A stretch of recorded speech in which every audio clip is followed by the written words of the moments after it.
So I want to appreciate you all. Our Shadow Finance Minister should have been here. He's out of town on some engagements, but I do appreciate him and the rest of us. Thank you, ladies and gentlemen. Let me now invite an OB of this place. He was here quite briefly, but he was around. And his presence was felt. The leader of the National Unity Platform, the Honorable Chagulani Sentam Robert, please come and speak to us.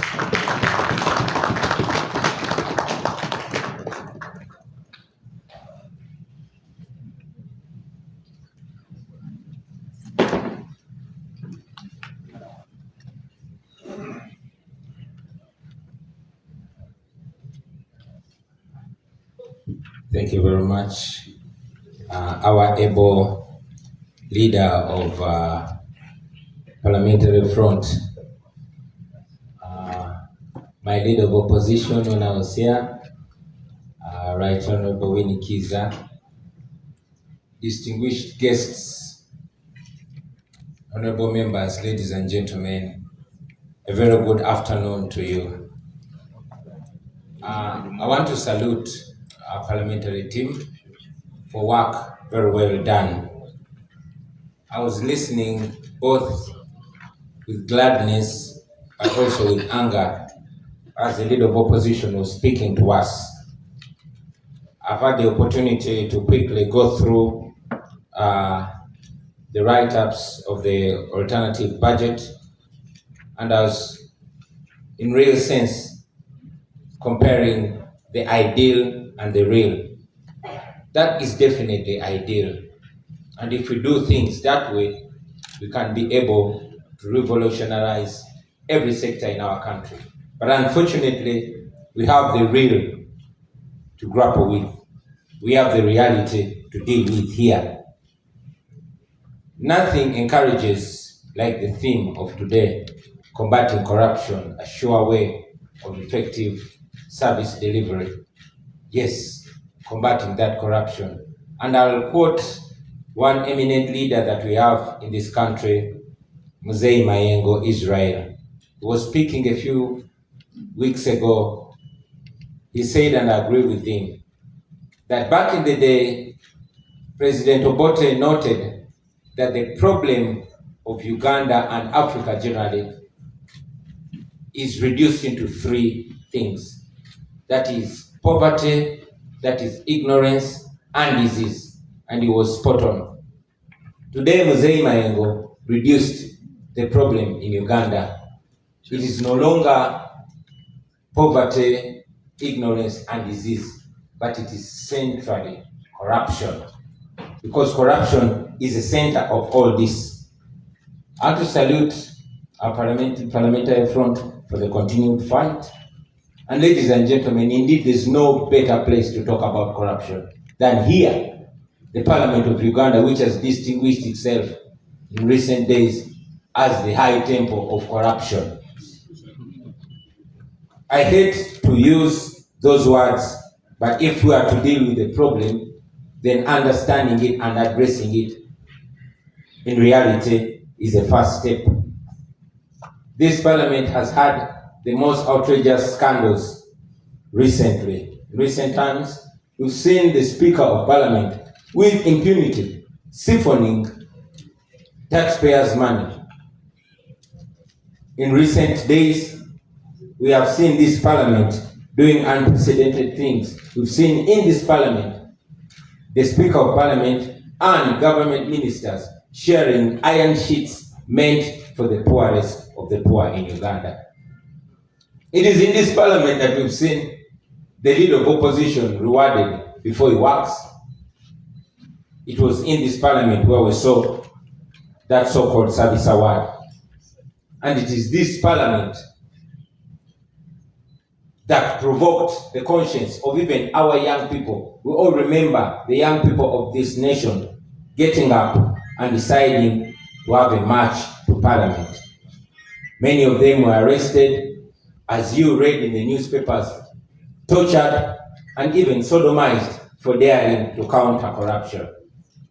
For those young people that were trying to make their way to parliament and failed, I thought that maybe today I could try to be their spokesperson, to be their mouthpiece, and say to you what those young people were not able to say. Friends, corruption, I think, has become cliche. It has become, corruption is too cool a name to give to what is being done. A while ago, the head of Transparency International defined corruption, and I agree with him, as the cold and calculated robbery of a people's future, of people's opportunities. And I agree, because it is corruption that has stolen the future of the people of Uganda. Many of you who are under 50 have seen that corruption has robbed all your youthful and useful days from you. Corruption has stolen the vision of Uganda from the people of Uganda. I could go on and on and on about corruption, since we Ugandans all know that our country ranks number 140 out of 180 countries, the most corrupt. That means we're only 40 countries shy from the corruption trophy. A situation where we lose almost half of the revenue collected in Uganda. That corruption should be, looked at as a corruption in crisis level. We are in trouble because of corruption. The Inspector General of Government, the current one, Betty Kamel, who we expect to most understand corruption, defined it, simplified it a few weeks ago in an online video, and I agree with her. She once again told us that we lose to the tune of 10 trillion. I believe it could be more to corruption. But again, she goes further down to us and tell us that out of the 45.9 million Ugandans, it is only 350,000 Ugandans that are in that circle. Now, these are not the people controlling the country or our economy. These are just a group of people that I would call enablers, including some of you members of parliament, including all the people that are being used. But again, she goes further to show us that a small group of people that are even 10% or less of the enablers, that is roughly 35,000 people.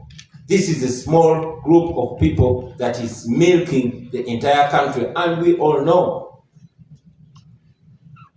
these are the people that have decided that our country is supposed to go down the drain. Let us imagine what 10 trillion can do. A little while ago, we were imagining what that money can do if corruption was stamped out. 10 trillion lost every year. Imagine what that money can do to our road network. Imagine what that money can do to our hospitals and health centers. Imagine if we set out to use that money to transform our schools. Unfortunately, that money goes to a few. So as we stand here, ladies and gentlemen, we should reflect on so many things that have been said. Otherwise, we'll continue saying it and saying it and saying it. Recently, we lost one of Uganda's international journalists, Shakasai, and he was quoted to have said that one of the biggest achievements of the Museveni regime is institutionalizing corruption. And that is true, because we all can realize that corruption is a currency in this regime. Corruption is used to reward the corrupt and to silence or even eliminate those that are fighting it. It is the sure way of General Museveni to hold on to power. And now we are at this parliament, I can even dare say that this our parliament has also been reduced This our parliament, just like the Museveni regime, it attracts the worst of characters and corrupts the best. It is my hope and prayer that our leadership here will not be compromised like it was a while ago. So I want to implore all of you, friends, that you are supposed to be the voice of those people, the majority that are overtaxed but receive zero or very limited services from the government. I want all of you to know that it is possible if you stand firm. It is hard to stand firm. Our leader of opposition said one time, and I agreed with him, that when you fight corruption, corruption fights back. I just want to assure you, friends, that for those of you who fight corruption, you will never fight alone. We, the people of Uganda, will stand with you. We will back you up. We will fight with you. And as we are taught, the people united cannot be defeated. You won't be defeated. Finally, friends, I also want to mention that corruption, on a close analysis, is but just a symptom of a bigger problem. And that problem is misrule. That problem is dictatorship. That problem is a rulership, not a leadership. A rulership that has no account, that does not feel obliged with the people and is not answerable to the people. Friends, when you see flies hovering over a mess, you don't just spray the flies. You remove the mess and the flies will go away. We need to remove this dictatorship and corruption will be history. Thank you very much for having me.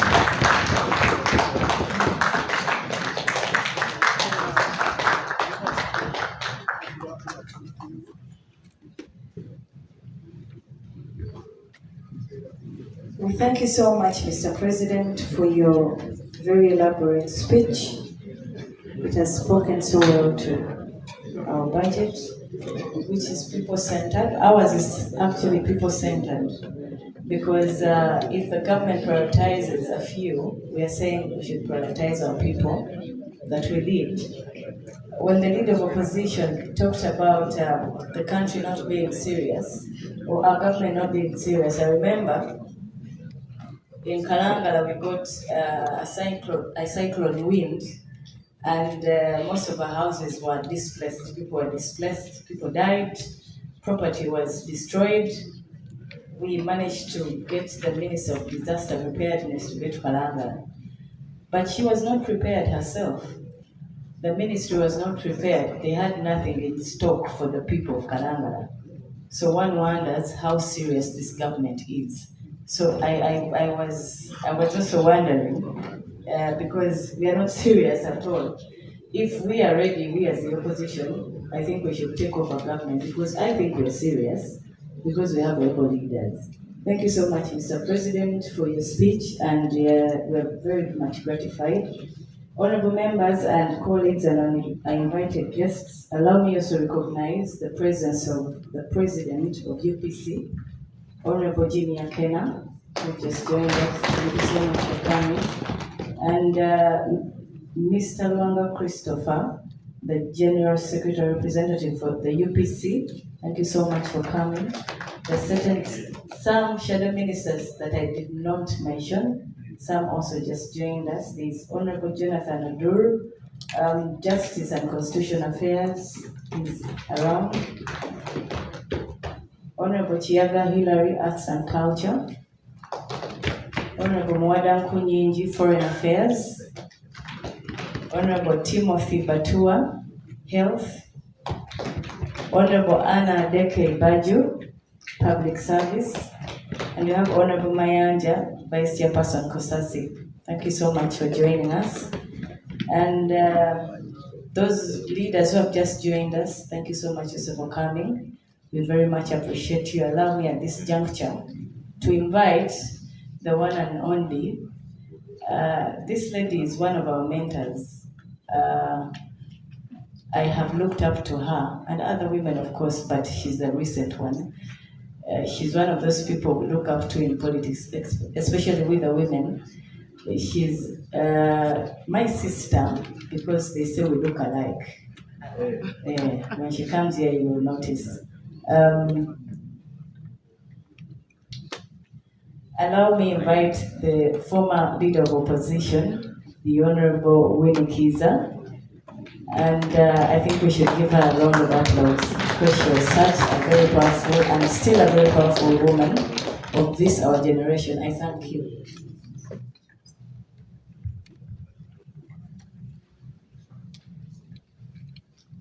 Thank you, MC.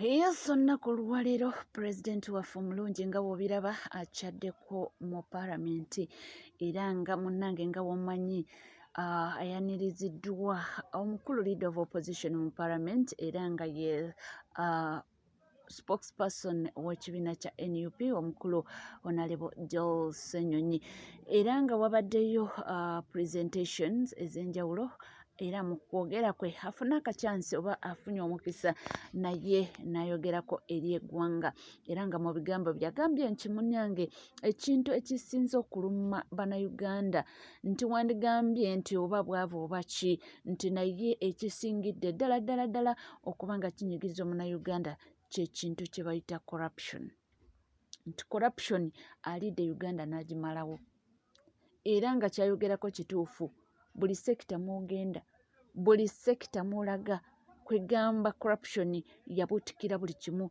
tewakyaliwo kintu kya mazima toba oli awo singa balwanyisa ne baba nga bafaitinga corruption oba bagirwanyisa nebanga eggwa mu Uganda naye naggwawo awo nno nti twandifuna ku buweerero kyeva olaba balwana okubirire okuba nga tutuuka ku Uganda empya webale kubanga wekumidde ku Bobi Wine 2026 mission Entebbe Mutebe era teweerabira ku subscribing obanga obadde tonaba ringing that notification bell sharing liking ebisigadde buterevu amawulire nja kubanga ngakuwa era nja kubanga ngakutuusa kuwona woli wonna wosinzidde sigala naffe tova